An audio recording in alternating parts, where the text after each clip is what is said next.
দুই গালে দুটা দিতে পারলে 10,000 টাকা করে দেবে। ভোট কেন্দ্রে গিয়া ভোটারদের বিরক্ত করছি না, এত বড় সাহস। এখন তো পরিস্থিতি স্বাভাবিক। কি পৌষ মাঘ মাসে নদী যেমন শান্ত, গ্যাসের অবস্থাও কি এখন? আচ্ছা, আমি একটা কথা জিজ্ঞাসা করি, বাইতুল মোকাররমে জুমার নামাজ পড়েছেন না? অনেকে করছেন। এই মতিন সাহেবের হাতে একটা লাঠি দিচ্ছেন।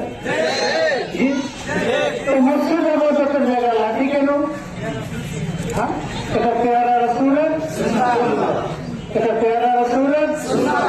তো যে যে কেন্দ্রগুলো আশঙ্কাজনক মনে করেন কিছু ঘটতে পারে, আমি গোটা রামগতি কমলনগরের জন্য বলতেছি না, যে সেই এলাকার কেন্দ্রগুলি ঝুঁকিপূর্ণ, আপনারা 3 হাত 3.5 হাত করে বাঁশের লাঠি বানাইয়া ঘরে রাখবেন।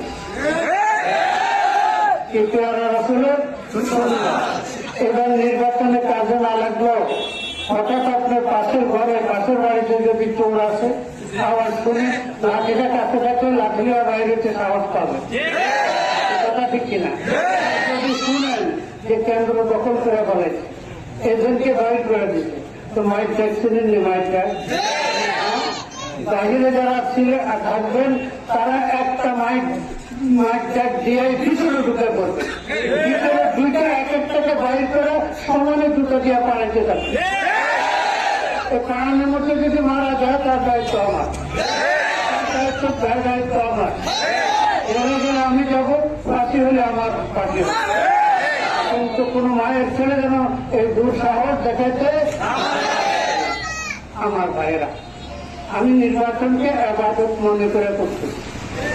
বিগত 3টা নির্বাচন, এখনকার এই সংসদ নির্বাচন, এটাকে আমি ইবাদত মনে করি, জিহাদ ফি সাবিলিল্লাহ মনে করি। আমি এখন যে কথা বলবো, কোন প্রার্থী কোন প্রতিদ্বন্দ্বী কাছ থেকে আপনারা এই কথা শুনেন নাই, শুনবেনও না।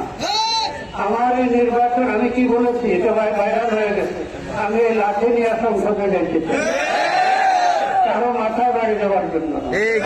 দেশের সবচাইতে বড় সমস্যা হলো ঘুষ এবং দুর্নীতি। দুর্নীতির ভূতকে তাড়ানোর জন্য আমি লাঠি নিয়ে সংসদে যেতে চাই। আপনারা এই কথা আর কারো কাছ থেকে শুনছেন? দুর্নীতির বিরুদ্ধে কেউ কথা বলে? তো দুর্নীতির বিরুদ্ধে কথা কিভাবে বলবো? কোটি কোটি টাকা খরচ করে নমিনেশন আনা লাগে।